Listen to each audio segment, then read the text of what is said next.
Hi guys, and welcome to another episode of the Boxing Coalition. My name is Cam. Joining me tonight, Leon, Naota and Daniel will be on and off throughout the show. Hope you guys are well. Leon, let's start with Monte Carlos and Eldorados. Monte Carlo, I think Matchroom's first event there, and I think Sky, they were saying it was their first event they've ever broadcasted from Monte Carlo.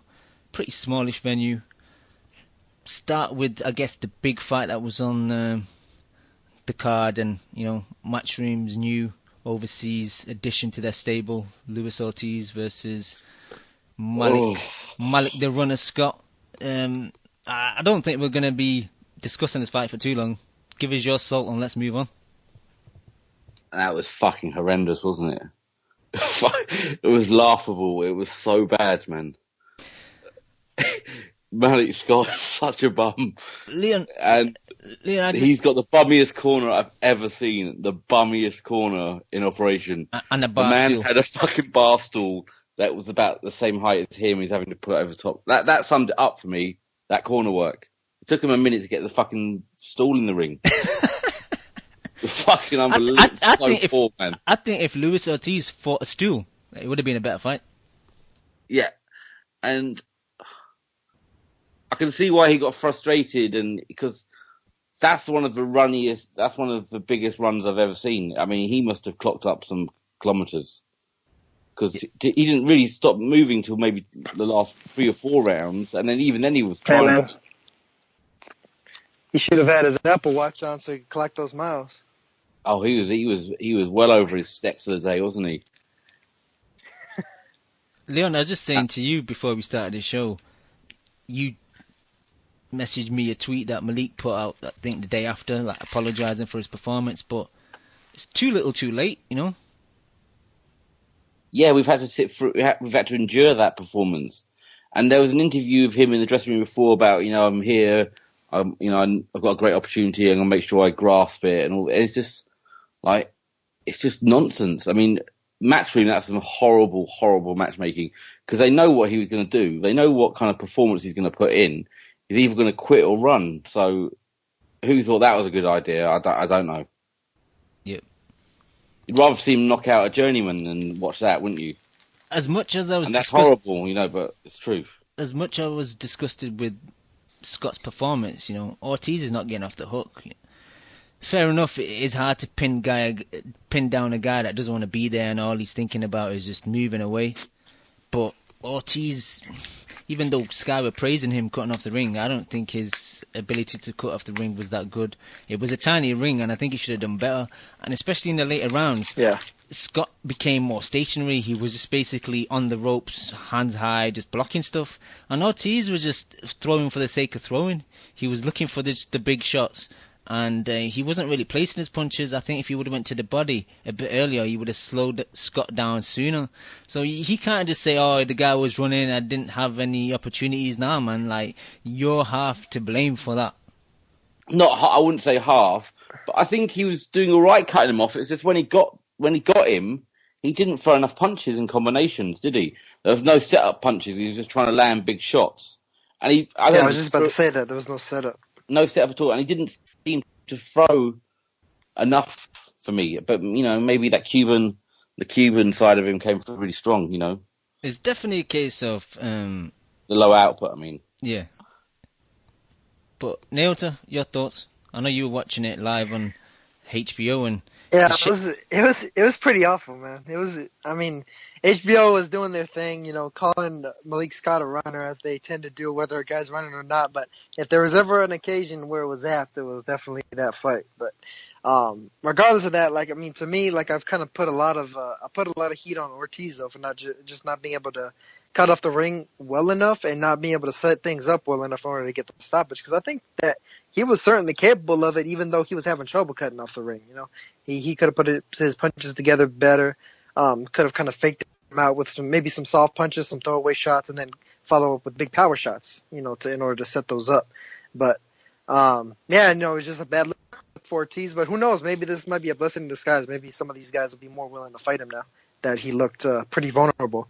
I remember, I think it was the 6th round where Malik Scott caught him with a big overhand right. Yep. And if I'm Deontay Wilder, I'm looking at that and I'm thinking like, yeah, I'm gonna face plant this guy, because if he was taking those right hands for me, that's a whole nother story. But I mean, in spite of that, I still think Ortiz is a top operator. He'll be hell for anybody he's in there with, especially if they're trying to win. Because being in there trying to win and being in there trying to survive is two completely different things. So I definitely don't count him out in the big fights. I just don't think that he wins them. I'd favor the elite guys over him at the moment. But I kind of did that even before this fight anyway. So this fight probably just gave me a bit more insight into how it would probably go. He just didn't do anywhere near enough work to the body, even if he was just touching him to get him to drop his hands sometimes. Because he was just headhunting the whole fight. You could think against if he fights Joshua, you'd want to go to that body quickly, wouldn't you? To slow him down. Like I'd imagine throw the right jab to the body, then a left uppercut right behind it. Like that'd be perfect. Like 1-2 right there. Where were the uppercuts? Huh? Yeah. He throws a lovely uppercut. He didn't throw anything, did he? The whole fight. Yep. Well, and there were several times where Scott was bending. He was leaning over. Yeah. But I think it'd be interesting. I think there's been a kind of there's a kind of the AJ fan reaction. There's a hype job, and people are questioning him. But I think he becomes a very, very different fighter once you stand in front of him and you're coming forward. I think. Exactly. That's once they meet head on head. That's what I was hinting at.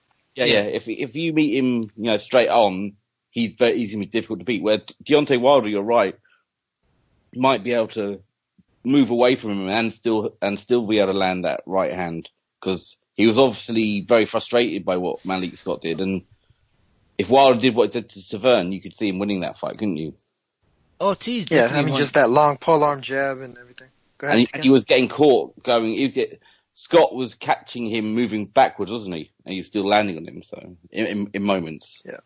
Ortiz is a guy that definitely wants you to act first so he can counter. But it's just in the boxing world, you have to have the ability to work on the front. Do both. Yeah, and like you said, Leon and Naoto, he did nothing with the jab. Everything he was just looking for that right hand. He just left hand, southpaw left hand, and he just didn't have anything to set it up. And he almost looked a bit towards the end of it, a bit like clueless of what to do. He was just like, "Oh, he's in front of me. I'll just keep throwing at his gloves and at his arms, and that's it." But I don't want to shout at him too much, because I do think every boxer is entitled to have a bad day in the office. It's and I actually like him. I think he's good for the heavyweight division. Big puncher, a guy that can fight guys in different promotional setups. He's a guy that can float around now with being a Hearn. He's okay with HBO. He's okay with possibly with Heyman fighters. So that is good that we got a guy that can fight multiple guys. So overall, shit performance, shit fight, terrible from Malik Scott. But let's just hope that if he is on this December 10th card, it is someone that stylistically is going to match up better. But it'll be someone lower level, won't it? That's what I'm thinking. I'm worried it's just going to be a complete bum that is just going to go in the ring to get Eddie Hearn might put someone else's life in danger. Yeah, I hate to say it, but I could actually see him doing that, Leon. Some just complete bum that's just going to get starched. Yeah, absolutely fucking obliterated. Yep. And then they've got something to sell. Then they've got something to use in the 10-second. Maybe he could fight Charles Martin. No, man, he works there like Charles Martin ain't fighting no one ever again, is he? All right. Should we move on? Yes. Naota, you take the next fight. What do you want to discuss? Well, how about the fight right after that? Jason Sosa versus Steven Smith. Yeah, I messaged you saying it's such a shame that HBO picked that one shit fight and then the really good fight they didn't even fucking televise. You didn't get that? It was so bad. No, we didn't. We didn't get. That's bullshit. All we got was Ortiz. And, that was a good fight. Ortiz and Scott was so bad, I almost forgot that Sosa and Smith was coming on right afterwards. I was about to shut everything down and go about my go about my day. Try to forget that fight. Yeah, for real. And then Sosa Smith came on and completely fucking redeemed my day of boxing. The great fight, fantastic fight, and like we'll mention in a minute for the next fight, they actually got the right winner. For Jason Sosa. But I mean, Smith was doing really well. early on it seemed like he was the more accurate boxer, just the technically like more precise guy. But Jason Sosa is just a brute, man. You could see that. I remember somebody reminded me about the fact that he was like an All-American football player. You know, he was like trying to get scholarships and all that stuff. And he's a little guy. You know, he's only 5'5". So for him to be that good of a football player, he has to be something special in terms of speed and power. And you could definitely see that in the boxing ring. You know, he definitely translated it in a major way, where anything he hits, he's doing damage to, because wasn't even necessarily landing all those shots clean or flush. But you could see the reaction on Stephen Smith's face and body to every time he landed a power shot. Smith knew that he made contact. And so that was pretty much the story of the fight. I mean, there was a lot of good shifts in tide. Pretty much the best fight of the whole week. And, Sosa came out on top, winning a clear decision. And, I mean, just a solid fight from him. He showed a lot of that power that we had seen from him versus Walters versus Fortuna. And, I mean, just a solid win. There's really not much more I can say about it, but a great fight and a great win for him. Leon, your thoughts? Yeah, I've seen Sosa a couple of times, and this was, I think, was one of his better performance. Was probably his best performance of all the fights I've seen him in, even though he knocked Fortuna out. But I was very impressed with how quickly he was able to close the distance on Smith, because when Smith was boxing. And like Nav said, he did all right in the first round, but I think Sosa worked him out pretty quickly and kind of took those kind of rounds 2, 3, 4 quite easily. But when Smith was moving backwards, he was catching up with him real quickly and landing, wasn't he? He's very accurate in those early rounds. And then when Smith stood his ground, it became really, really fun, didn't it? Trying to move away wasn't helping him. He had to fight fire. And to be fair, he got in there and, Yeah, he won a few of those exchanges. Was it 7, 8, around then 6, 7, 8, kind of those rounds? They were really, really he caught him to the body a few times, didn't he? I thought. Oh, Tesco Joe body punch. Well, yeah. I definitely think that he took some of the steam out of him, because I thought that he was starting to slow up around those rounds. So, for sure. But then he swept it again, but he picked it up again at the end, and he was a worthy winner. But Smith did he got a second win, did the thing. Yeah, Smith did very well. He should be very pleased with his performance. It's better than his previous title fight. But yeah, I don't know where he goes now, but he's a Smith brother, so he probably gets another world title shot at some point, doesn't he? Yep. I said last week in the preview show I thought this was going to be a really good fight, because Smith is a guy that stands in front of you, and he's the aggressor usually. And same as Sosa, he's the guy that's coming forward. So I thought they would just meet in the middle and just go to war, which it kind of was a really enjoyable fight. I was watching it thinking, oh shit, this is one of the best fights I've seen for a good couple of weeks. And I think initially Smith was on the back foot, and he was pretty poor on the back foot, just like most of Tesco Joe's his stable, apart from I guess Carlo, who tries to be slick, but surgeon. Yeah, exactly. Hello? But sorry, you there, Naota?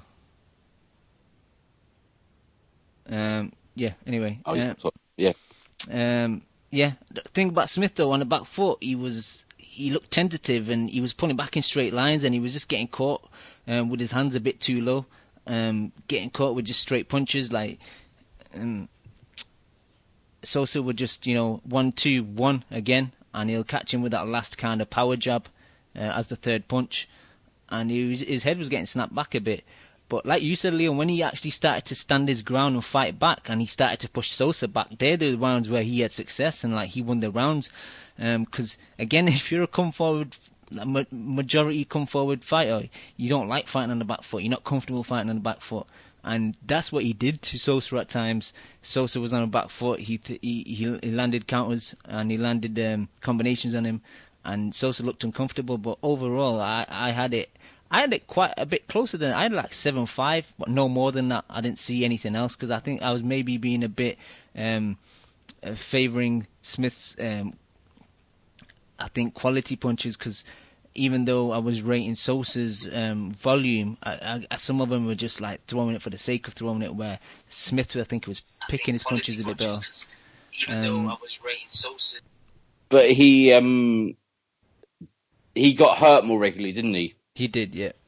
He got buzzed a good few times. That I had it kind of 8-4. No, I could see. I'm fine with 8-4. 7-5 is fine. Nothing closer. And obviously there was the point. I think I had it something like 8-4 as well, and then the knockdown. Yeah, there was the point for the extra. knockdown when he was Oh, standing. the Sosa extra, yeah. But do we think that was a knockdown? I mean, I think he did stand on his foot, but I guess a knockdown's a knockdown, Yeah, right? if you stand in front, he gets hit. That was a judgment call type deal. I think that's fine as a knockdown, to be honest, because feet do get tangled in boxing, and if he got hit with a punch and went down, I'm fine with it being a knockdown. Yeah, I mean, he got hit with a couple punches. It wasn't even just one, so it's like the lead into it. Yeah. While we're talking about that, I remember a comment Bellew made. Oh, he hit him while he was down and blah, blah, blah. The commentary team, we say it week in, week out about Sky. It's horrible. First of all, you got Bellew and Paul Smith, right? We'll come to the McDonald fight, but McDonald is a stablemate of Bellew. He should not be commentating on that fight. He's a friend. He's a friend of Stephen Smith. He shouldn't be commentating on that fight. But it's like they'll say, "Oh, he's doing really bad, and the other guy's doing good." But suddenly, I've got it even. It's like, how the fuck? Even Adam Smith was thinking, "How the fuck have you got?" Yeah. Come on. Like, but they've got other guys they could use. They could use Darren Barker, Spencer Oliver. There's enough. They could use like a more southern base for British kind of London southeast based boxers or Scottish on that commentary team, so it doesn't feel like there's any nepotism. But Leon, it was disgusting, man. It was disgusting. Like there were. I've said it in previous shows. There were times where either Solis in the McDonald fight or Sosa would land 3 shots, and they'd be go, "Oh, there's a nice shot from Jamie McDonald. Oh, nice right hand from Stephen Smith." Yeah, but what about the 3 punches the other dude landed? You totally disregarded it. But even Adam Smith was reining them in, wasn't he? That was the funny thing. Normally, it's him going over the top. He saw what's happening. Yep, no, I agree. He had to kind of bring some control in it. It was ridiculous. He had to do what I do when there's like 7 people on the line. Shut us down. Yeah. But, props to Smith, man. I thought he's shown a lot of heart. He was taking a beating at times, but he stayed in there and he was firing back. So I was impressed with his performance. I don't want a rematch. Eddie Hearn straight away. Oh, it was a close fight. Let's do it in Liverpool. Oh, not yeah. You know what it is? He just wants the crowd to sway the judges. Oh, let's do it in Liverpool, where every punch that Stephen Smith will land will get big cheers, and Sosa's combinations won't get no cheers, and then that will sway the judges. Every punch that Stephen Smith lands on the gloves will get cheers too. Exactly. But there'll be no big cheers. Because the Smith brothers sell about 200 tickets. It's a fucking myth. There'll be 1,500 people there at most. If it's just Smith. Their extended family? Yeah, that's it. They have to put it on Bellew because he's the money fighter, isn't he? Fortuna fought on the weekend as well. He's saying he wants to rematch with Sosa. Naota, do you think... I don't know, UK pays well, I guess. Do you think Sosa would favour, coming over to fight a guy that he's just fought and quite easily beat? That would make more sense, right? Yeah, I think it would make more sense, but I think a lot of it depends on the deal that he has with Samson Boxing, because Samson Boxing is the one that promotes Fortuna, and when Sosa beat Fortuna, they had immediate options on him in their contract, so they might wind up making that rematch instead, just because however that deal was structured with the contracts for that matchup. Yeah. The other possibility might be if the WBA decides to continue making their unifications, him fighting the winner of Uchiyama versus Corrales too. So, but I think that's probably the absolute last fight that Sosa would want in comparison, to the payday he could make with Smith, or even a second fight with Fortuna, because Corrales is real dangerous against Uchiyama, and if Uchiyama comes back and beats that guy, I mean, that just proves that he's somebody to be reckoned with as well. Because I mean, honestly, I think Corrales will knock him out again and be the boogeyman of the super featherweight division. Yep. All right, should we move on? Yeah, man. Let's move on to the worst moment of boxing probably in recent months, really. Horrible. Absolutely horrible. I put a tweet out saying if Solis gets robbed, I'm going to throw my TV out the window. The But you know what? So what? We all knew it So was what's coming. what We knew it was kind of coming. TV do you have now, Cam? What TV? What did you replace it with? What did you replace it with? What are you going to say, Leon? I was just saying, we all saw it coming. We knew the robbery was in. It was disgusting, though, man. Like, I had it easily 8-4 Solis, like, and nothing more than that. I could see it even being wider. But what was that one scorecard? 117, 111 to McDonald. Yeah. Yeah. What the I mean, fuck? that's beyond. Look, I'll put it this way: if a judge had given it a draw, I would have said they had a bad night. Yeah. If they'd seen it even, you go, that's bad scoring. I mean, anything beyond that is we're into the Yeah, realm you of have fucking to give ridiculous. McDonald every benefit of the doubt. I think even to give him 5 rounds. In that Exactly. Yeah, exactly. So if you scored it 6-6, bad night, you should be fucking taken off the job for a bit. But beyond that, it is just ridiculous. But like, let me talk strategically speaking though. Early on, pretty much that entire first half of that fight was all Solis. He was going in there, not respecting anything that McDonald had for him, and just beating his ass, hitting him with that short chopping right hand, the same one they knocked Yamanaka down with, and just like roughing him up, brutalizing him, doing everything that Jason Sosa did and then some. Yeah, he was beating his ass. That's really all there was to it. It wasn't until the mid rounds where he started to slow up a little bit. His pace started to slow, and McDonald finally started finding a rhythm to get into the fight. But then Solis, once he caught a second win after about 2-3 more rounds, around like the 8th or the 9th round, he swept all those, pretty much the last ones until probably the 12th. The 12th was pretty back and forth, could given it to either guy. But I mean, even then, Solis pretty much dominated the pace, dominated the distance. Every facet of boxing, he won. Clean punching, effective aggressiveness, ring generalship, and defense. All of those, he dominated. There was a couple times where he looked like he was momentarily stunned by McDonald, but there was also several times where he stunned McDonald several times over.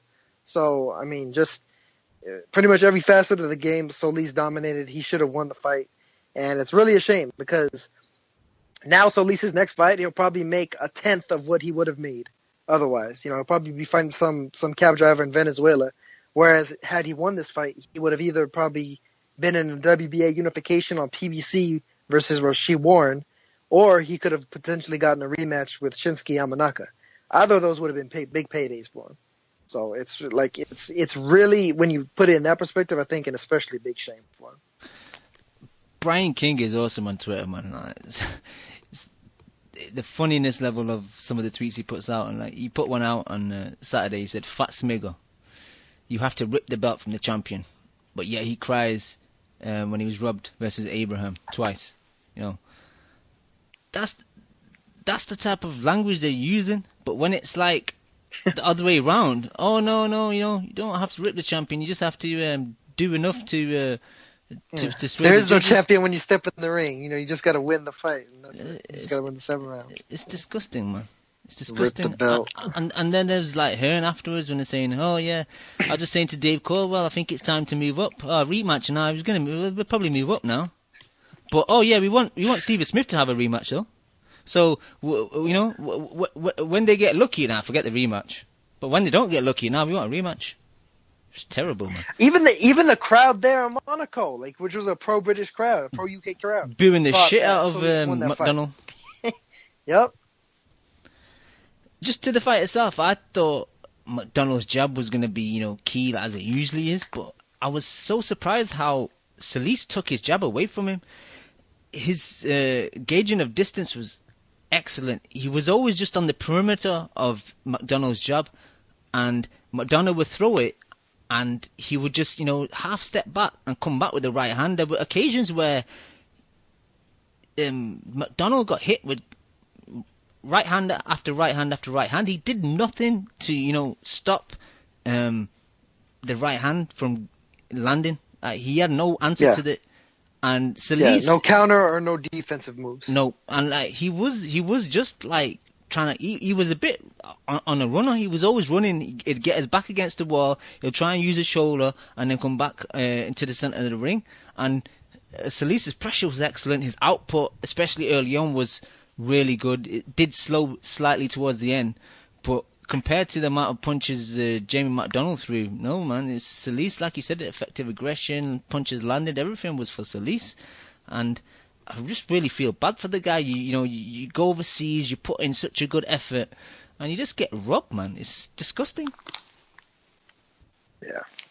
But what do we? The thing is, it's like, are we just putting this down to damn right incompetence on the judge's part, or are we saying, or are people to believe there's something bigger than that happening, or they're being almost like groomed by the promoter, with the rooms and the meals and all this before, or do we think it's bigger than that? Well, I mean, I think a lot of it tends to be the grooming and the incompetence, kind of combined. And so then it's almost like they have like this subconscious thought in their head, like, oh yeah, see that guy in the red corner? That's the one that, that's the one that's going to win the fight, basically. The guy in the blue needs to do everything and then some in order to actually win these rounds. Go above and beyond and beyond the beyond in order to win the rounds.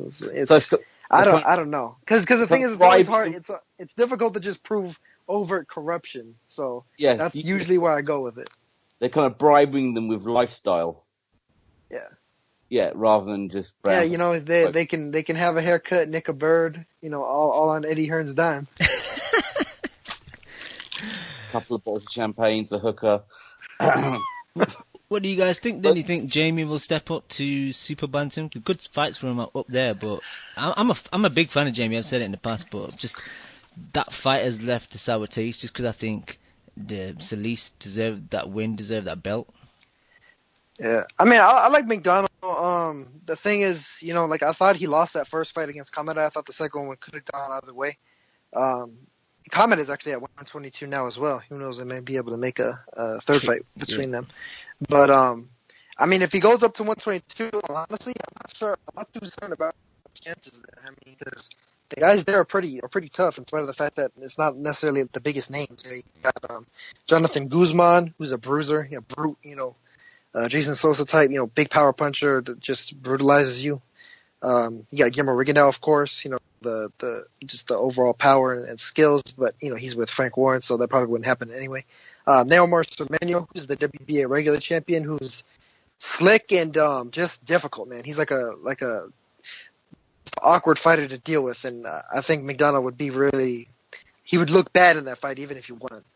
And then Jesse Magdaleno, which I don't like his chances in that one either. The only guy really I think McDonald would do well against is Hozumi Hasegawa, who just scored an upset to win the WBC title. I mean, other than that, I think McDonald's kind of got by on his kind of height and reach advantage, as well as pretty good punch output, and I mean solid skills. But I'm not sure that's necessarily going to translate against guys really more his own size and or bigger, at 122. So I mean, time will tell. But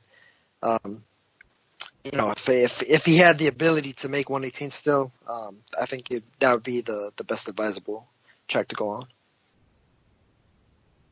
Yep. All right. Anything else on this subject, or should we move on? Move on. We only really have the Murray fight left to discuss, and I don't really want to discuss it. Should we just skip it? Can we just say, just stop now, please? Please stop now, because it's not fun anymore. Not fun watching him anymore.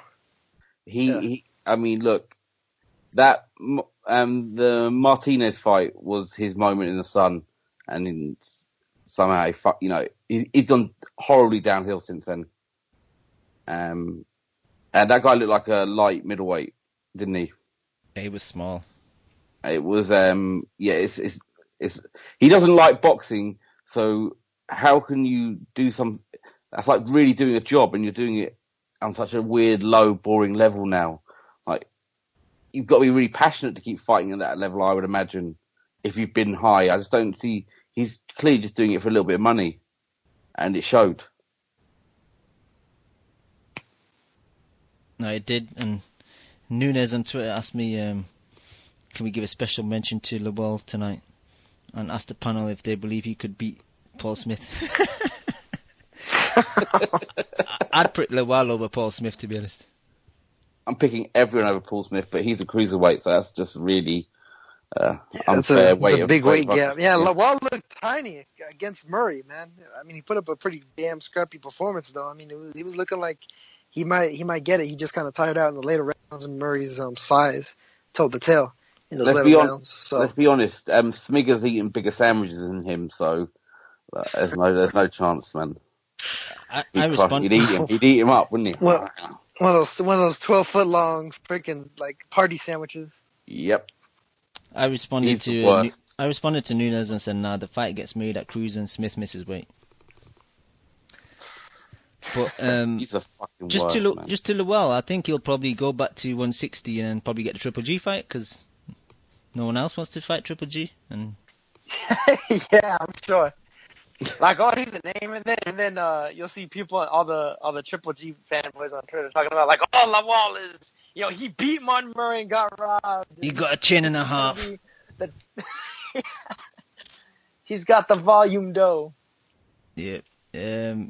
But team slickness. All jokes aside, Leon, do you see some type of matchroom cash-out fight between Paul Smith and Murray? I can see that happening.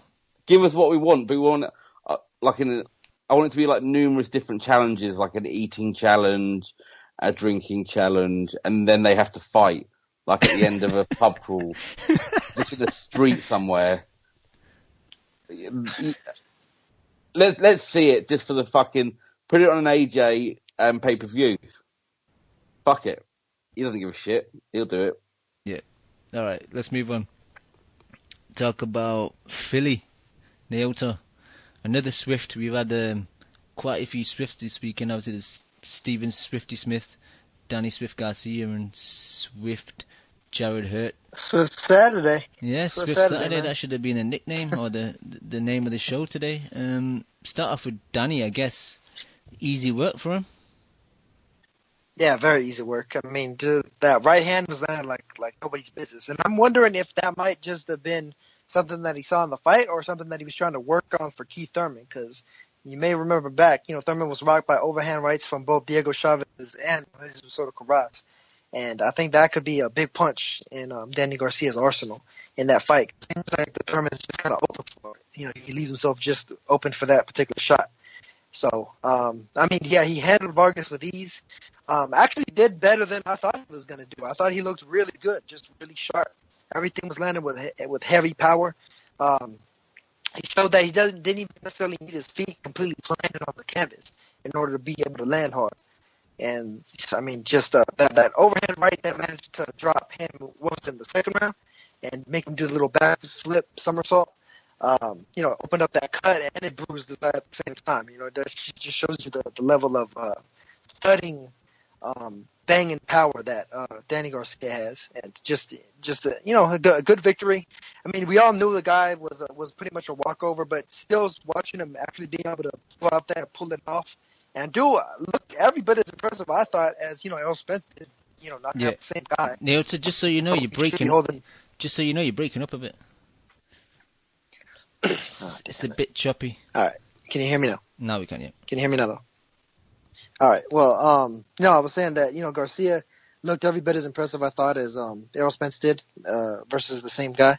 So I mean, just in spite of the fact that we should be holding Danny Garcia to a higher standard, I mean, he did as good as we probably would hope that he would do against a guy like that, even though he was kind of in cruise control for the most part. And I'm looking forward to the fight between him and Keith Triple H Thurman. Keith Thurman was looking like Hunter Hearst Helmsley in there with the suit and the ponytail. So, they got some WWE style antics going on, and I'm ready for that fight. Yeah, to your point about the right hand, I actually just think it was the fact that Samuel Vargas had that low left hand and he was trying to do a shitty version of the shoulder roll, and he just thought, well, his face is there to get hit, so I'll just use the right hand.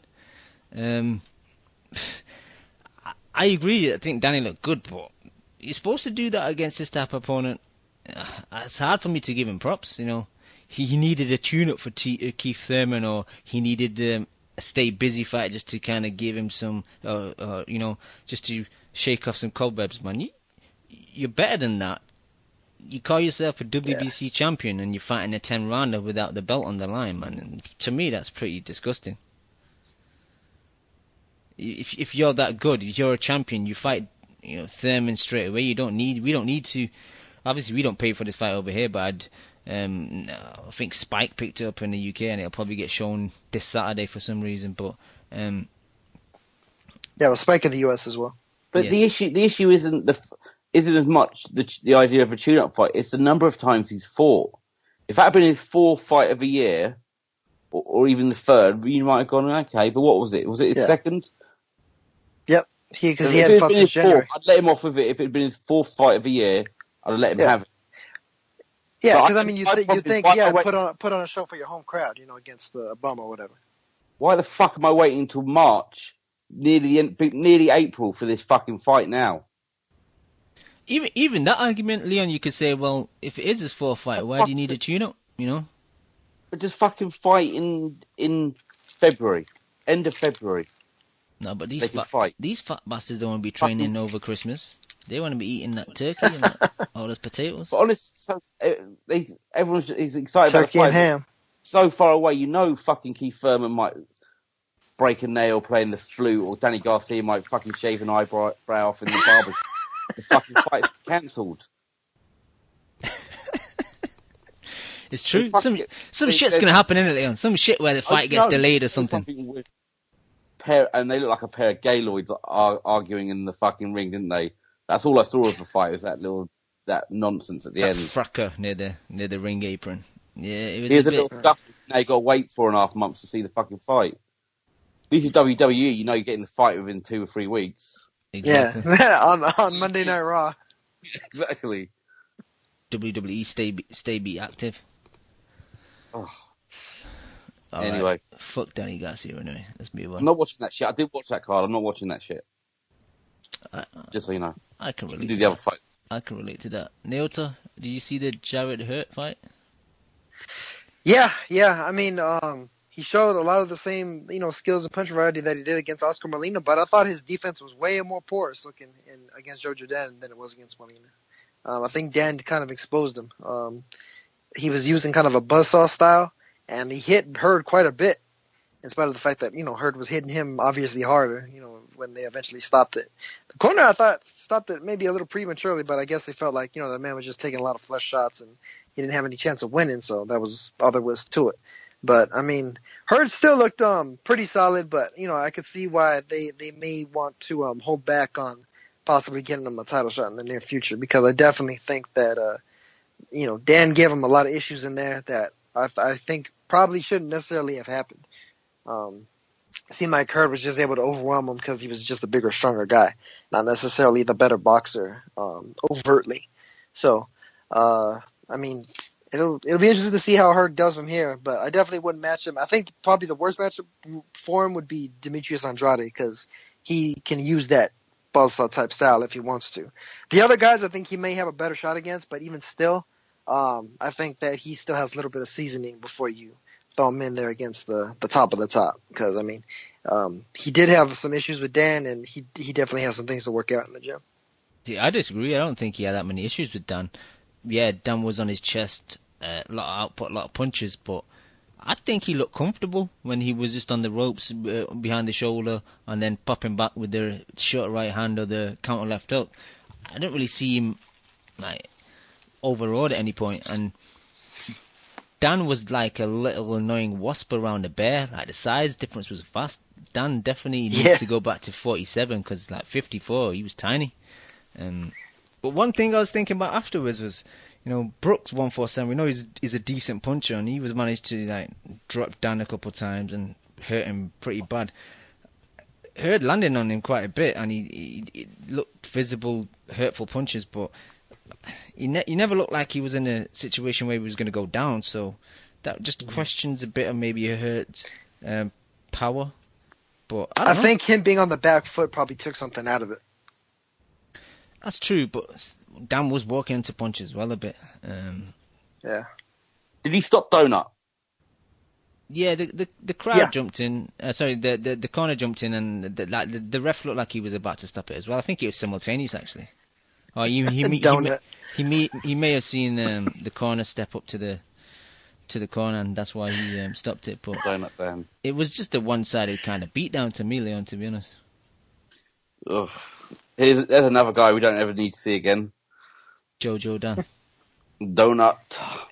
But I do like Jared Hurd, and I think Nato might be a bit right. Maybe need to just match make him a bit more careful rather than throwing him in there, because Boo Boo would definitely put a beating on him. To be honest, I'm high on Andrade, and I think he would cause him many issues. But Naota, I couldn't manage to find the Javier Fortuna fight anywhere. So if you saw it and got any thoughts, go ahead. Oh damn! You should have asked me before. Cause I think I have a link for it as long as it's still up. Anyway, it was a really good fight. Early on, what was the guy's name? Omar Douglas managed to drop Fortuna in the first round with a clean left hook. It was like a 3-punch combo.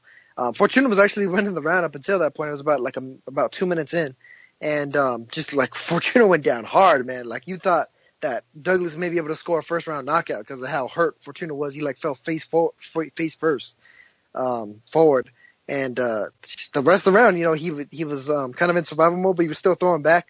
But pretty much after that, he kind of took over the pacing of the fight and the distance of the fight. It's just like that kind of rambunctious, herky-jerky, I'm here and I'm not, I'm going left and then I'm going right, like improvisational style of his, I think just really bothered Douglas. He's more of a traditional kind of boxer puncher. And, just that unpredictability of him made it so that Douglas had just a hard time really timing him. And Fortuna was able to just, basically land the cleaner and more effective shots throughout the fight. But, I mean, it was a solid fight. There was a lot of good exchanges in pretty much, early rounds, not so much, but in the mid and the late rounds, yeah, like especially so. Because, Fortuna started the movement declined just a tad and made it so that he was slightly more static of a target for Omar Douglas. And the last few rounds, man, there were some just incredible exchanges. And then Fortuna, of course, won.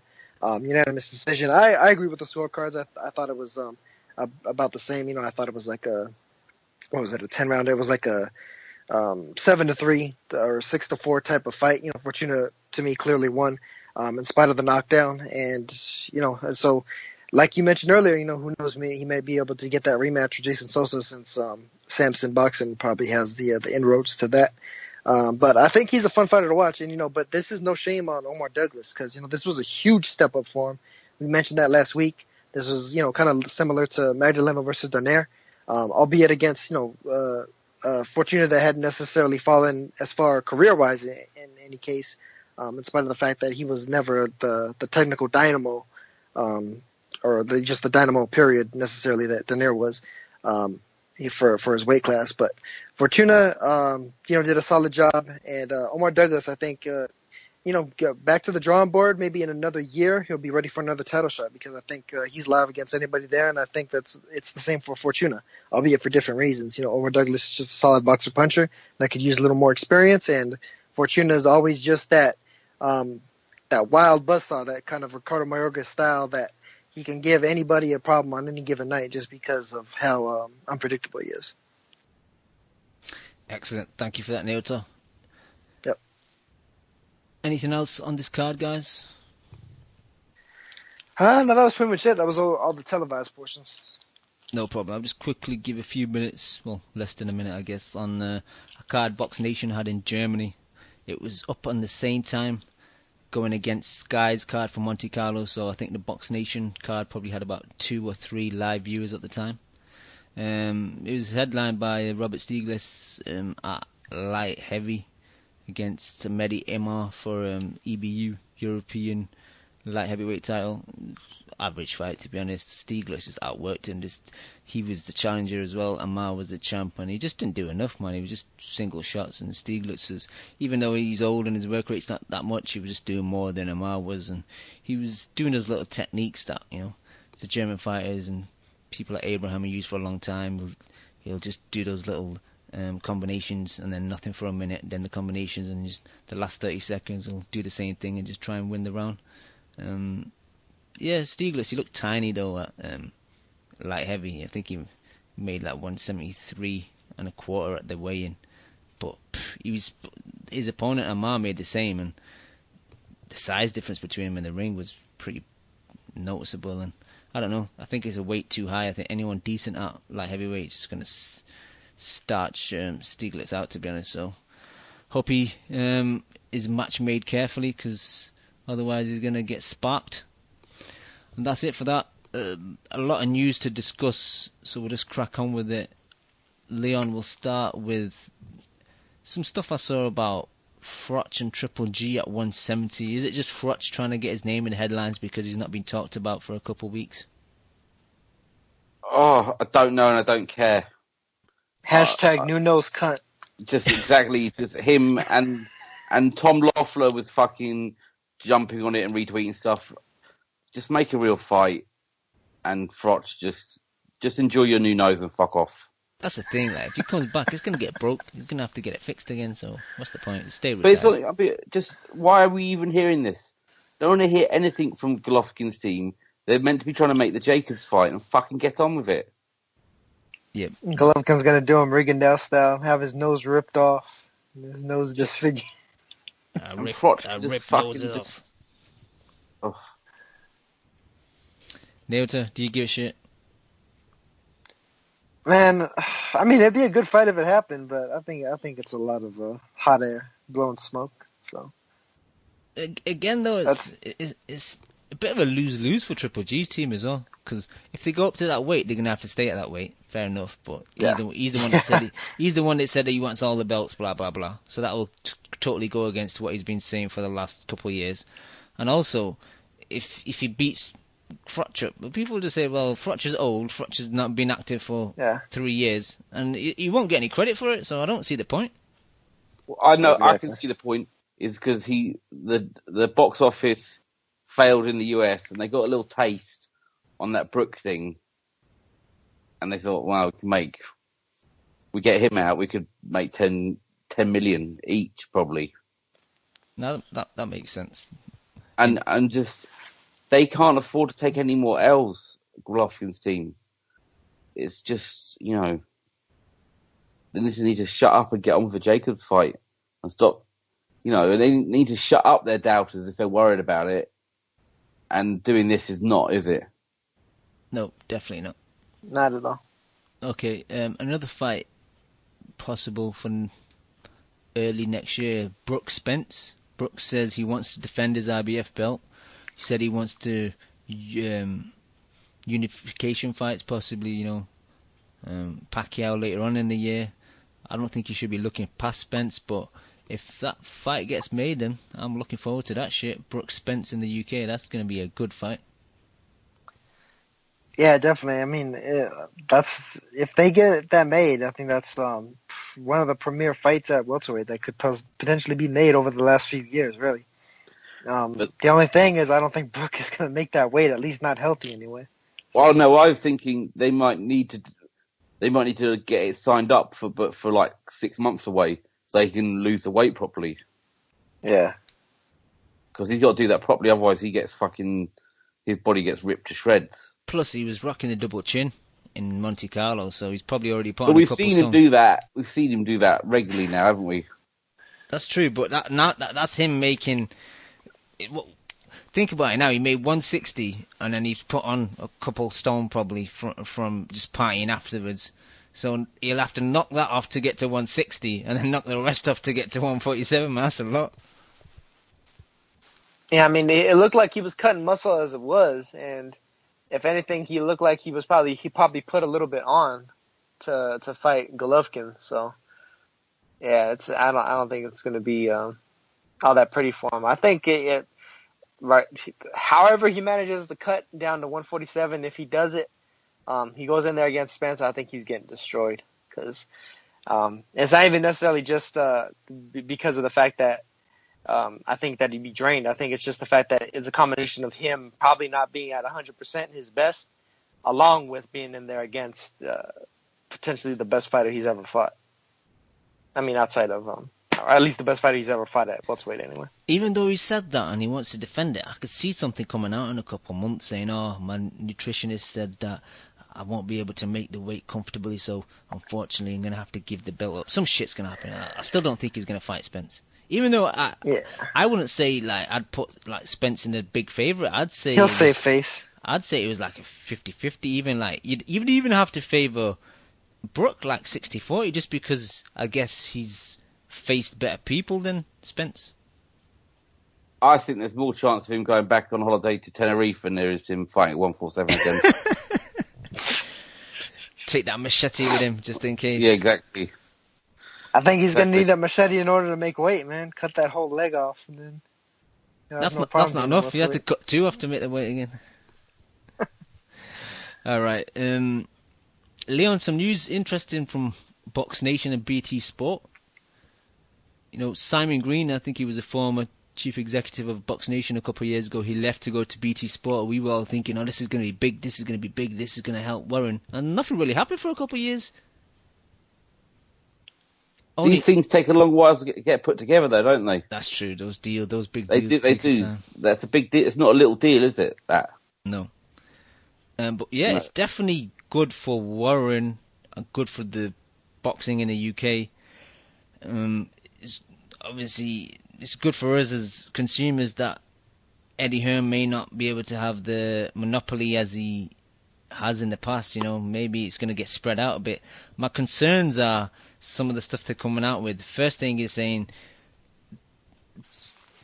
BT Sport will broadcast 20 live domestic cards a year. Now, Leon, we're big fans of Box Nation, but we always say their domestic lineup is pretty dire. But they've got to start somewhere. So he's got to do it. They've got to try and hopefully he gets a bit more money so he can win a few more purse bids and put a bit of pressure on Matchroom fighters. Yeah, and I could also see, you know, challenges from Matchroom going over to challenge belts from Box Nation guys, and then vice versa. You know, Warren he's done it in the past. He'll send a guy that's a challenger to go, you know, try and grab a belt off someone from Matchroom. So if we can get a few more of them, maybe this Cold War will, you know, thaw a bit, and we can get more competitive guys that have got belts on either side. You know, I know Crawler's not got a belt anymore, but Crawler versus Flanagan is a massive fight in Manchester. It's also slightly lower level. Like, imagine they could offer Eggington the rematch against Skeet again, and that's on BT Sport. Yeah, that kind of stuff. Yeah, no, it's definitely good news. And then they said additionally they'll have another 10 domestic cards that will be on Box Nation. That will also be on BT Sport. But one thing that George Warren, who I've not really seen interviewed before, and first time I've seen him today. I've seen him a few times. He's the one who does all the international buying. Yeah, and I thought, you know, he's very well spoken. He looks like he knows his shit, man. I was impressed the way he was coming out to camera. Like, I think he's a lot better in front of the mic and the camera than Francis is. Oh yeah, Francis is a gimp. Yeah, Francis is terrible. But the other few concerns, Leon, he was saying in that same interview that maybe for mega fights that require big purse bids, that some of them may require to pay extra. And as if, you know, you and me are both subscribers, like, I don't really want to pay extra. That's what my money's going towards. Why should I pay more for a bigger fight? That's on you to, you know, provide your customer base within our subscription fee. I've got no issue on them charging. I mean, no issue. That's not quite fair. But for them, it makes more sense if they have to have a pay-per-view. But I get it. I'm a subscriber, so I get it. But if someone wants to buy it for £8, they do that. Like they were going to do with the Fury Vlad exactly. rematch.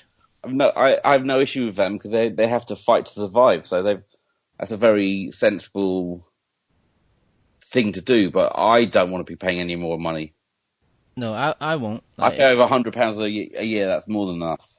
Yeah, like if they start doing mega fights and paying more money, like, unless it's like, oh, you pay £2 more or something like that, which is, you know, a bit insignificant, not to sound like a dick, but that's fair enough. But if you have to pay extra £8-10 just for a high level fight that you should be getting within your subscription, or you did get within subscriptions in past years, then I think that's a bit wrong. But what do you also think about, the way the model is going to be, the fact that if you're, because what they're saying, Leon, is if you're a Box Nation subscriber, BT Sport subscribers will get Box Nation for free. But how much is BT Sport a month? I'm not 100% sure. I think it's cheaper if you have BT broadband and phone. I think it's like an extra £5. But if you want to add BT Sport to your existing Sky package, I think it's like 21 quid or something like that. You know what? I'm a Box Nation subscriber. I'm happy. I'm the same. Like, I don't really watch any sports that are on BT Sport anyway, so I'm happy just staying with Box Nation. But I could see people that do watch a lot of other sports, cancelling their Box Nation and just getting it free as their BT package. Yeah, but they must know that's going to happen, so they must be getting enough money as part of this merger to make it worthwhile. But maybe that's where this comment about paying extra for mega fights is coming from, because they need to, subsidize it for that. Possibly, because they are definitely going to lose. They are definitely going to lose a large amount of subscribers once people who have BT Sport get. Well, as long as that doesn't affect them buying international fights, I'm not that bothered.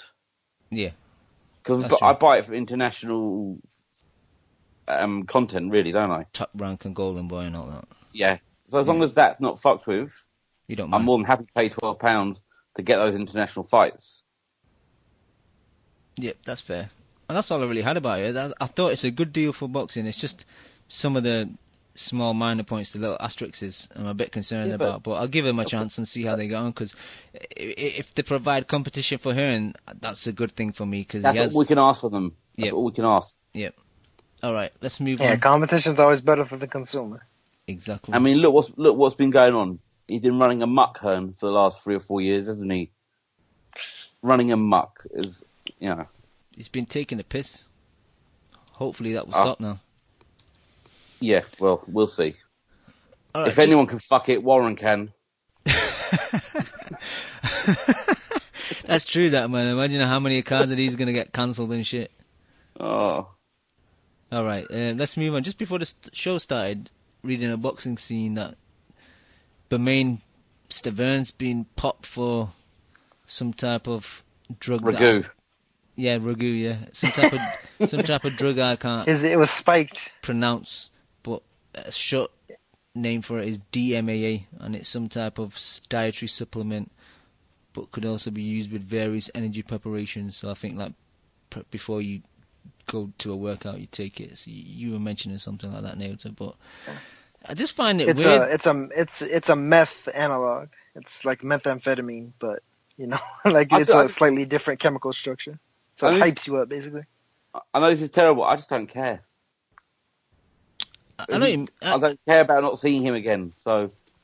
Well, no, they haven't cancelled the fight, though.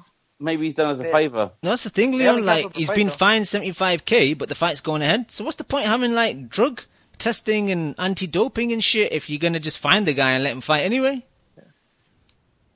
Yeah, they're just saying that he's gonna do some sort of community service about saying that doing drugs is bad and drugs is bad. The dude, okay. Like the dude from South Park. Drugs are very bad. But but yeah, man. I mean, the thing is, I imagine a lot of it has to do with the fact that he's fighting Povetkin, who of course had the whole meldonium incident. So, I mean, hey, let them both do what they do and get in there and take each other's heads off. Don't worry, because by the time he leaves Russia, he'll be getting banned anyway. So, if they don't get him this time, they'll get him in the dressing room over there. It's not in Russia though, is it? Where's the fight? Oh, is it not in Russia? Honestly, I don't know. I don't know. I thought it was in the States. Let me just check. I'm sure the fight was in the States or in Canada. No, it is Russia. No, sorry, my bad. It is in Russia. Yeah, well, Ekaterinburg. They'll get him that time. Yeah. I just think it's just WBC a fucking joke, to be honest. Why have rules in place? Yeah, Povetkin's team even said that they're not canceling, so... Why have rules in place when you can just think, oh, it's okay, I'll fine him and then let the fight go on? Fucking joke, to be honest. Regarding news, that's it for me. Unless you guys have read anything or heard anything that you want to discuss. Nah.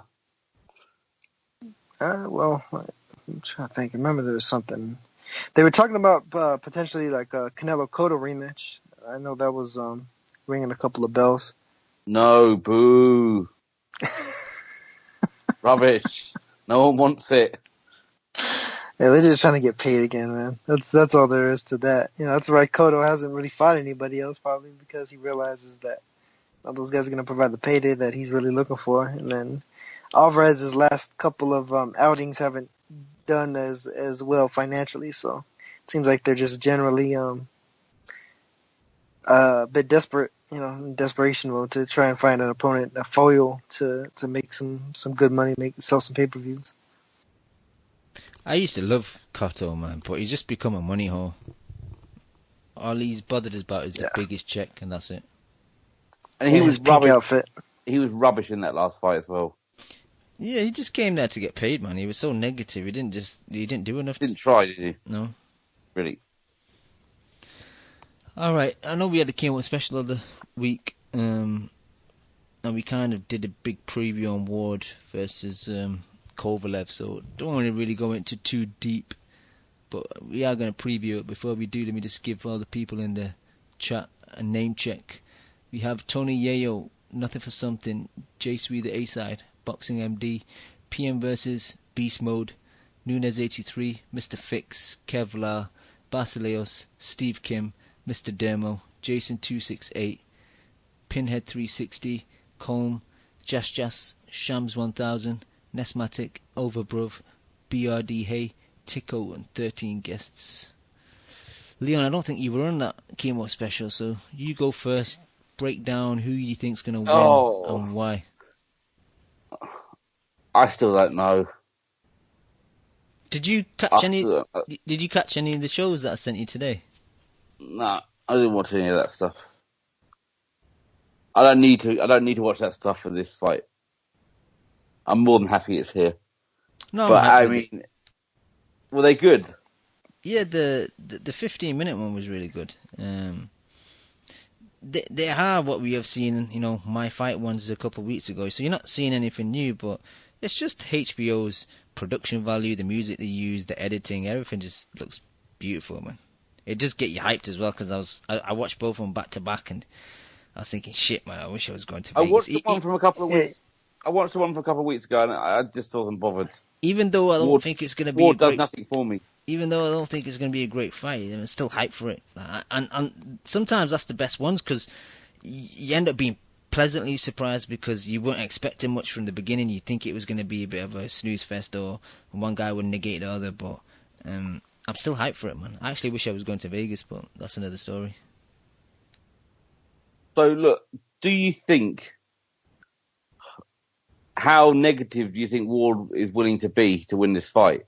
I mean, extraordinary. He'll do anything to win. Anything to win. So, will all the dark arts he used at 168, do they translate up? Because let's be honest, how many Ward fights have you watched more than twice, or gone back to watch? Over. I mean, I watched the Frotch one. Yeah, I've seen the Frotch one twice. And that's the only one. Yeah. Dawson. I watched that once a year. But so you can only see it going one way for Ward. He's not going to suddenly start, going to war, is he? He's always going to be very, very tactical and defensively very sound, isn't he? I mean, he's going to try to use the art of fighting without fighting. Yeah, some Zen shit. Kung Fu movie. So. Is Kovalev is able to get himself? I know people say he has no inside game, but if he's big and strong enough to be able to get out of those clinches, that's a big thing. If Ward can't march him around the ring, that's a very interesting starting point, I think. Overall, though, what do you think the consensus is? Do you think it's going to be Kovalev by stoppage or Ward on points? Do you think most people would be going for the either or? I think Kovalev can win this fight on points. I was thinking the same today. a few months ago or the start of the year that we had those big fights that went the opposite the way you expected. Like, for example, Kovalev versus Hopkins. People thought it was going to be Hopkins or points or Kovalev by knockout, and it was Kovalev or points. So I just can't see, if we're playing opposites, I can't see Ward stopping Kovalev. I think Ward wants it to go 12 rounds because he likes to win round on round, little bit by little bit, doesn't he? That's how he fights. And can Kovalev do enough to stop Ward nicking rounds early on? If he can get to him early on, and and try and bag some of those early rounds, I think he could win this on points. Nyoto? Yeah, I could see Kovalev potentially winning on points too, especially with regards to how the Hopkins fight went. I mean, to me, I thought that fight told a real major tale because of the fact that I felt like there was at least going to be something there where Hopkins was going to expose some flaw in Kovalev that Ward could take advantage of, but he didn't expose anything. He got beat around the ring for 12 rounds, and that was all there was to it. So I could definitely see potentially the same thing happening to Ward. I don't expect it to happen, but I could see at least some portion of that happening where Kovalev is just hitting so hard that Ward's overall tactical ability starts to kind of go out the window a little bit, starts to slip a little bit, and he winds up kind of getting drawn into a little bit more of a rough type of a fight where, he'll use some of his own tactics and such, but I'm not sure if that'll necessarily be enough. That said, I do expect Ward to win on points. I think it's going to be a close fight. I think that the fact that Kovalev takes about a round or two, it seems like, to readjust to what his opponent's doing is going to be his undoing, where I think that he might, even if he gets up to an early lead, I think that it'll almost be like he wins the first round, Ward wins two, then he wins one, then Ward wins two, something like that, where he's almost just a step behind Ward for most of the fight. But I'm hoping for a good fight, and I think that there's a fair shot that we may see it. I don't think that Ward is the same fighter that Isaac Chilemba is. So some of the things that Chilemba did, I don't necessarily think that Ward can take advantage of. And Kovalev has power that even if you have the best chin on the planet, he can hurt you. So all it takes is one or two shots on Ward, up high on the head or even on the chin. But he doesn't even take have to be on the chin. Doesn't have to hit him on his chin, does he? Hit him around the ears and stuff, and they're crunchy. I think Kovalev can afford to get off to quite a quick start and put up pressure on him early. Because I think, I think he needs to get rounds in early. He can't let Ward get into a rhythm. Yeah. That's what he did to Hopkins. Let's be honest. I'm not saying that Kovalev does anything like what he did to Hopkins. I think he can win fighting like that, but it'd still be a very, very close fight. But if he can deter Ward like he deterred Hopkins and Hopkins just went into his shell, the power made him just overly tentative. That's why I think he doesn't have to go for the knockout, like go out all guns blazing, but he's got to apply all the pressure. I personally think early. Honestly, I wouldn't be strategically. I think if he went out the first round and went wild, just went balls to the wall on him, and then right after that immediately started boxing instead, I think would be a good strategy because then Ward would be expecting a firefight at first, and then all of a sudden now this guy's boxing you. So what am I going to do? That's what you got to do. If Kovalev started, doing different things, giving different looks, and forcing Ward to adjust to him rather than vice versa, I think would be his best chance at winning. Because and I would just say we're kind of concentrating more on Kovalev because I feel like it's more on what Kovalev does. Is he has almost like a bigger say in this fight because Ward's happy to Ward's so good at reading his opponents, isn't he, and working out what they're doing that he doesn't have to go rushing into a fight because he'll just nick rounds. So I think Kovalev really does have to apply the pressure, and because we know how good Ward is and we know how difficult he is to beat. Well, he's unbeaten. Well, he fights in a pretty similar fashion in every fight. So we know exactly. Kovalev, exactly depending on the opponent, he'll switch it up just a tad. Yeah. And Kovalev has to do something different he's got to be the one who's the inventive fighter in there to disrupt what Ward does so very well. Even if it's not something I particularly enjoy watching, but the guy he's a winner, isn't he? So it's on Kovalev to go and win this fight, I personally think. Yeah. There's negative, Ward's too clever. And that, not that Kovalev's stupid, like one-dimensional or anything like that. That's just Ward is so good at adapting. Well, that's what I was saying. Like, I think with Kovalev, he can adapt, but it takes him too long. Like, it takes him several rounds to figure out how to adapt to somebody that's giving him trouble. That's why he's got to make it his It's fight. not instantaneous. With Ward, it's instantaneous. With most elite fighters, it's instantaneous. Even Golovkin, Gonzalez, like guys like that, it's instantaneous. The adjustment thing. It's a half a round. With Kovalev, it's like he needs a little bit of time to kind of figure it out, and then he'll make the adjustment. That's what I mean. He's got to make it his fight, hasn't he? So he hasn't have to, because the little adjusting he has to do, the better it's going for him. Mm-hmm. And I think he's got enough variety of shots to worry Ward or worry anyone. But he certainly does. I mean, Kovalev so to me, like that jab's so good. Yeah, Kovalev to me, I mean, like I think he's improved over the years. Like he was pretty crude before, but he's improved his skills a great deal, and it's really just a matter of him putting it all to use now. All the things that he's learned. The two shows that HBO had, people can go onto HBO's YouTube page and they're both there. The 30-minute one was Kovalev versus Ward preview show, and the 15-minute one was Road to Kovalev Ward. But you can catch it on their YouTube. And one thing that's interesting, in the Road to Kovalev Ward, there was some shadow boxing imagery of Ward, and he was shadowboxing southpaw, and I think that's going to play a big part. I think if the fight goes into the later rounds, if neither guy is stopped early, I think Ward's going to definitely turn southpaw and just throw that backhand with conviction like he did against Brand. I think early on he'll probably stay in orthodox, but because he's one-handed, isn't he, at the moment? Yeah, or become more one-handed. He's got nothing with that right hand really anymore. Kovalev's the worst fighter to have that against at the moment, isn't he? But that jab he's so good with that jab. Yeah. But, you can see him keep winning it with a jab and wrestling and wrestling. The thing is, jab to the body, jab to the head, just mix it up, and put Ward so much on defense that he can't even rally an offense of his own. Because Kovalev's got to almost keep Ward off him in a weird sense, isn't he? He's got to put pressure on him, but not get too close. Because if he gets too close, he gets tied up. Like he did versus Hopkins. It's like he would hit him and then he'd do that little step back so that Hopkins couldn't either counter him or whatever. And it's kind of like little steps in, and then sometimes he jumps in though, doesn't he, Kovalev?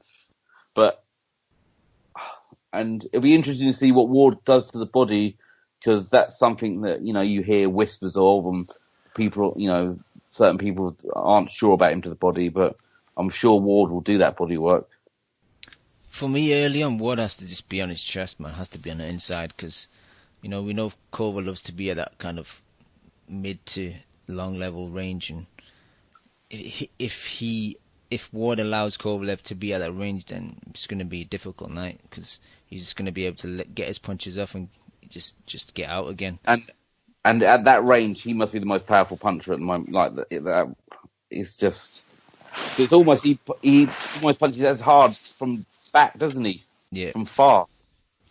I mean, it's serious, isn't it? Yeah, but the reason I think Ward has to get inside is obviously if Kova can't get full extension on his punches, it's going to take a bit of power out of him. And if he does catch Ward clean or nearer the inside, he's not going to hopefully not hurt him as bad. But I don't know how Ward can sustain that, because even though Kovalev's not that good on the inside, he's still a physical guy. He's still a big dude. He's not a guy that he can just fling around. Ward's not fighting the super middleweight anymore. He's fighting a big dude. But I was been leaning on Ward for a long time, but the closer the fight's getting, it's maybe a bit more unsure. Today I'll probably still pick Ward in a close decision, but I can see Koval winning as well, and I won't even pick by stoppage. I'd pick by points if he does enough early on, and wins rounds early. I could see him going on to win the fight. So I'm really looking forward to it. I'm intrigued.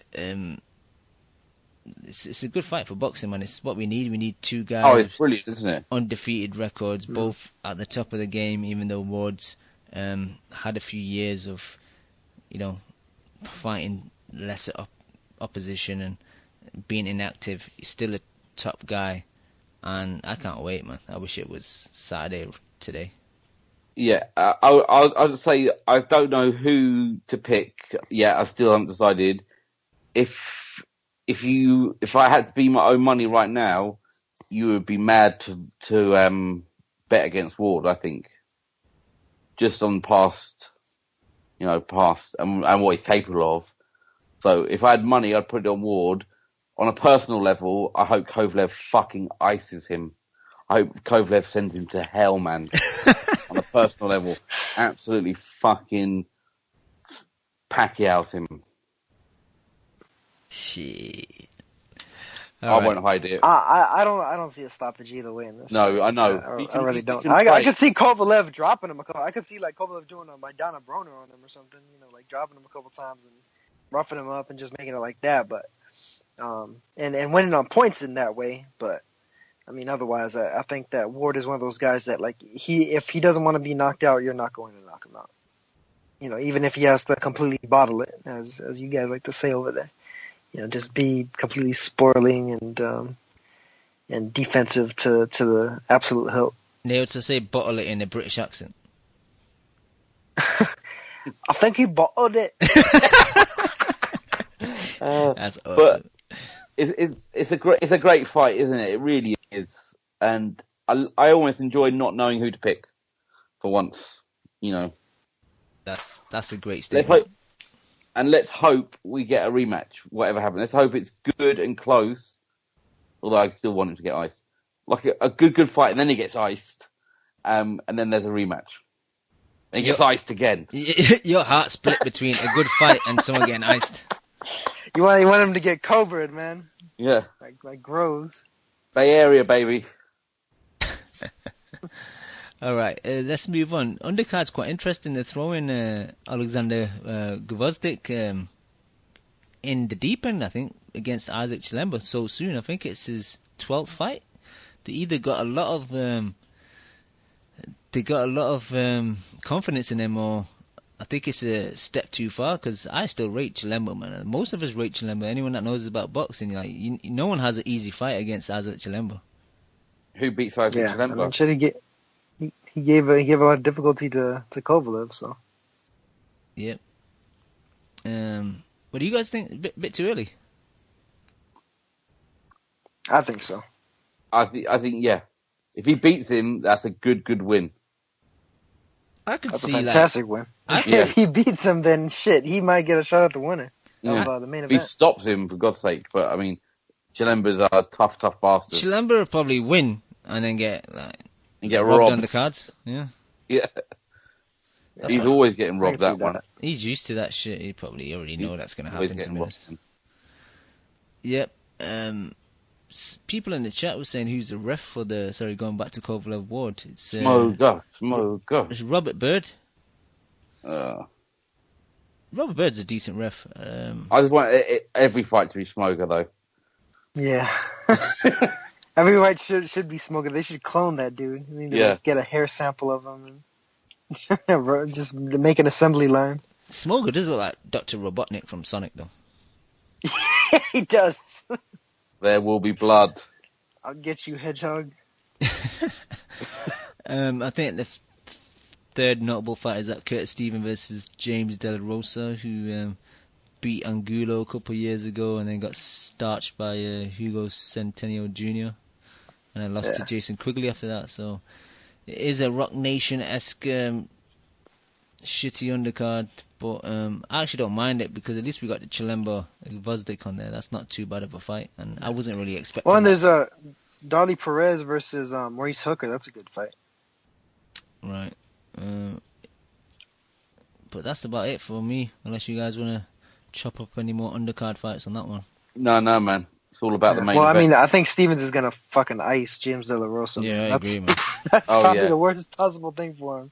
Stevens is gonna freaking bounce that dude's head off against the canvas. He's done that a couple times now with that left hook, and I think it's gonna happen again. I agree to that one. I'm curious to see if they'll have any of like the undercard like untelevised, because I know Clarissa Shields supposed to be making her debut, so I'm interested to see how she does, see how they wind up promoting her. You know, 'cause women's boxing isn't really a mainstay that much, so it'll be interesting to see how they progress with her in particular. What do they usually do with HBO pay-per-views? Do they have... Because most of the time it's Top Rank, so they'll have Top Rank TV. Yeah. What do they do here? Yeah, usually it'll be Top Rank TV, or if it's Golden Boy, they'll have like the Golden Boy YouTube channel show all the undercard fights. But with Rock Nation, I haven't ever seen them do. Like, Do you show think they undercard maybe fights, might so I'm stream not it sure if on they- Rock Nation's YouTube or some shit? Or they just won't do anything altogether? Possibly. I mean, honestly, I doubt they'll even do anything. I'd like them to. You know, I'd like to be pleasantly surprised, but I don't necessarily think that they have the infrastructure to do that necessarily, the way that Top Rank and Golden Boy have done in the past, or even PBC, you know, they have done in the past. You might get it. You might not get Fabulous, just like doing color commentating on like the undercard, on like Shield's debut, just giving his 2 cents. Yeah. Moving on. Well, real quick, I want to mention another solid win that happened over this past weekend. Jose Argumedo managed to stop Jose Jimenez for the IBF strawweight title. Strawweight, yeah. Yeah, did a good job. You know, 3rd round knockout, beat the crap out of him. It was a Golden Boy card, incidentally. It was kind of weird though because there was no commentary. Wasn't this supposed to happen a couple of weeks ago? This fight. Yeah, they wound up like changing the venue for some reason. I'm not exactly sure why. It was weird the way they wound up changing it. But Jimenez was the mandatory. You know, he had beat Zhang Chaosheng over in China, and got the #1 position. And Argumedo took care of business, man. Argumedo won the title against Katsunari Takayama, who's I think like a 5-time or a 4-time champion now.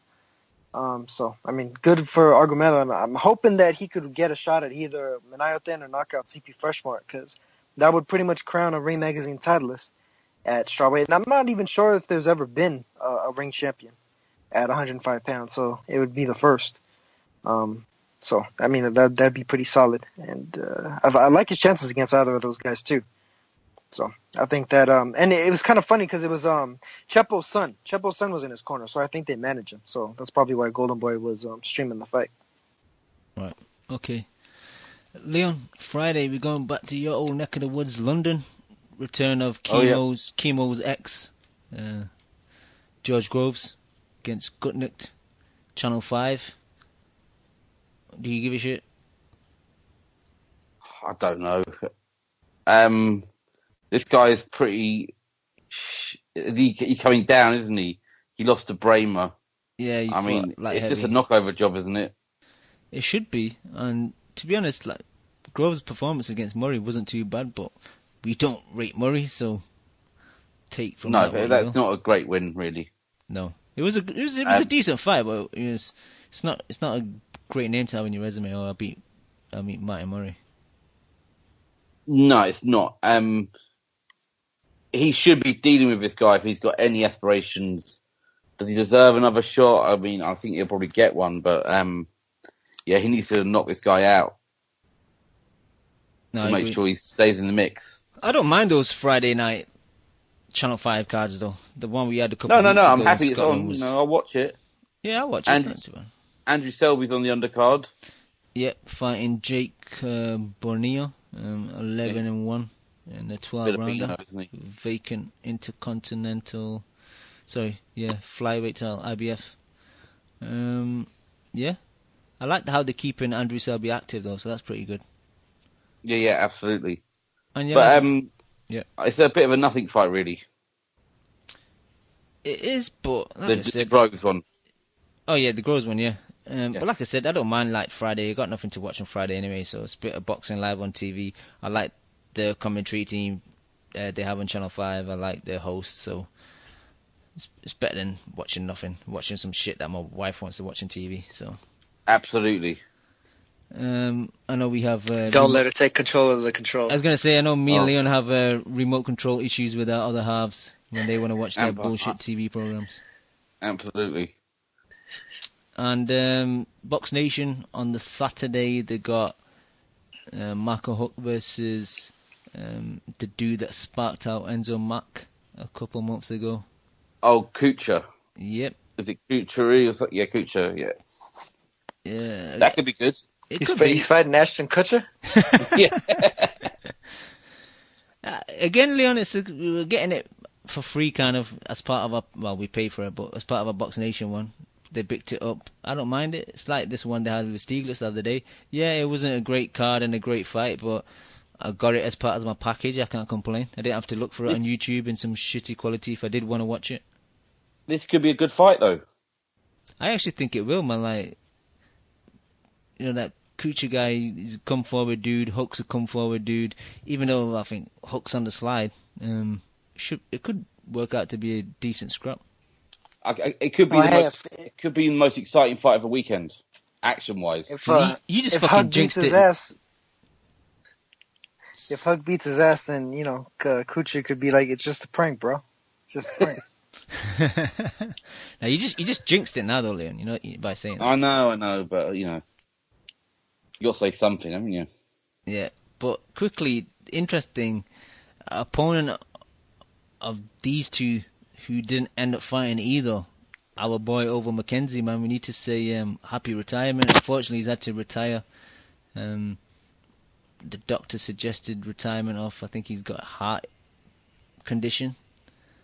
So it's a shame. He didn't really get too many of the big fights. He got to fight in Argentina for the cruiserweight title.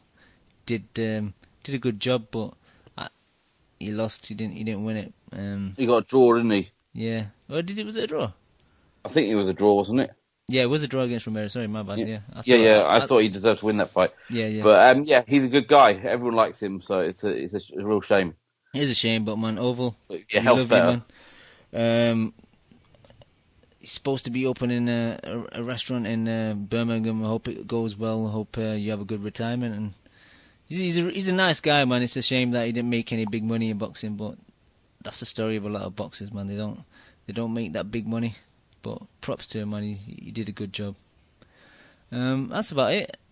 I know Cano's fighting Herrera on the Friday in the States, but no one really cares about either of those two guys. Is that a Golden Boy thing? I think it is. Yeah. The Ring TV. Yep. It'll be on Golden Boy's YouTube streaming live, so. Yeah. I really like how they do that, man. I really wish more promoters would do that just worldwide, especially if they don't necessarily have TV deals. I think that's revenue they're missing out on. Just put some ads on it and monetize it. The problem is you got to listen to Steve Kim for 3 hours. Yeah, that is the problem in a major way. Although Doug Fisher makes up for it. I actually like Doug Fisher. He's a pretty good commentator. Good. And yeah, those cards are good as well because you can stream them live, and then you can also go back to the same page the next day and re-watch it all from the start. Yeah, so it's definitely good that they're providing that content. There's nothing worse. Like this week, I was trying to look for this Jared Hurd fight and this Fortuna fight, and you look in Daily Motion, you can't find it. You're looking on YouTube, it's not there. There's another place I'm not going to mention in case they get took off. I can't find it. And the dude need to provide more outlets like this. Fair enough, it might take away from your live TV numbers, but your live TV numbers are shit anyway, so it's not going to have that much of a big effect if you just put it up on YouTube afterwards. Yeah, even wait a day, 24 hours or 12 hours or something like that, Yep. But HBO take everything down. It's like, what's the point? Yeah. HBO. Then at least you give incentive. You give incentive for people to watch live in the future, because then at least people will be in suspense still.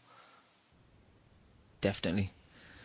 And that's all I got for this week, boys. Unless you guys got anything else you want to talk about. No, I'm good.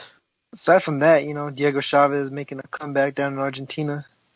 That one's not going to be televised on TYC, unfortunately, because normally they show all the fights from Argentina.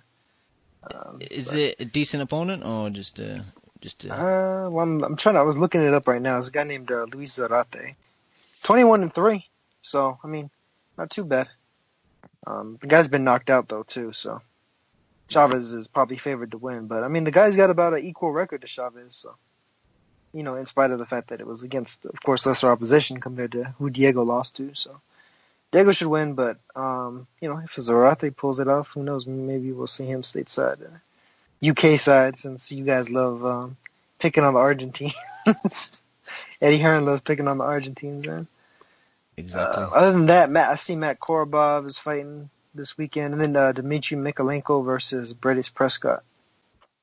I saw it right there too. I think Mikalenko, they were talking about trying to do something in the near future. Although I think he lost his most recent fight, so taking a step back with Prescott. But yeah, I'm kind of rambling though, because otherwise they're. Oh yeah, hey shit, DeMarco was fighting too. DeMarco's fighting, but what the hell? They have DeMarco and Jorge Paez Jr. fighting versus TBA, so they don't even have listed opponents for him for this weekend. That's not good. That reminds me, they just barely put up the undercard for Lomachenko and Walters, and yeah, it's not that great.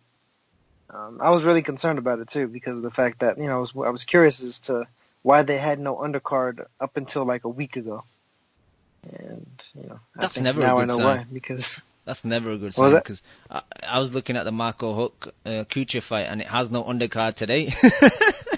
Yeah. So again, a bit like when Oval was supposed to fight Huck, we might find out tomorrow that the fight's been cancelled or some shit. Slap it together. Yeah. So that the undercard, the way it looks right now for Lomachenko Walters, good luck to everybody that's actually going to that fight because it's not that great. There's one fight on there. It's two undefeated prospects going up against each other, which is pretty solid, but otherwise it's pretty bad. Yep, and that's all it. I wanted to rush the boxing today so we can talk for 2 hours about Donald Trump. So let's get into that right now. You guys actually thought I was serious for a second. No. Not going down this black hole again. No. All right. That's about it. Short show, but we did the best we could with the people we had. Not many people jumped on. Exactly. Some people don't turn up, do they, Chemo? He'll be on with his little UFC little pet project on Friday. Stop taking shots at my boy Chemo, Leon. Come on. Oh, like he can. But he made it. Out, man. But he made history, though. Exactly. Fucking bum. Yeah. All right. I want to thank you two for jumping on the show with me today. I want to thank all the people in the chat and all the people that download the show week in, week out. We'll be back next week. Peace. You just listened to the Boxing Coalition. Oh, dude, man, I love boxing. I fucking love boxing. A big shout out to the Boxing Coalition. You're a newbie. No, I ain't new, man. If my fucking next door neighbour became the #1 flyweight in the world, you know what I'd do? I'd fucking walk past the cunt. Derek, how you doing, bro? I was physically banging, blood. I disagree. First time I hear the song, man, it was fucking badass. Vamos Argentina, la concha de su madre. I see the bomb in him. I get home and she's like, what the fuck? Me and the kid are here. Why don't you get home and talk to us? I'm like, man, you guys don't know shit about boxing. Kel, how does it feel to be the new IBF champion? Feels great. Did we really dive into the black hole right off the jump? I think he's hiding glass. Just to play devil's advocate. You want one portion of crow or two portions of crow? Give me 2 portions with a supersized fries and a large drink, please. I can't stand him, what? I'm Scottish. Cringe side? But you won't rush Anthony fucking fat ass Joshua, would you? He's not fat. How about you tell us what you weighed for your final thoughts? My weight? Thank you for listening to the Boxing Coalition. We are live every Monday, 10 p.m. to 1 a.m. UK time, 5 p.m. to 8 p.m. Eastern.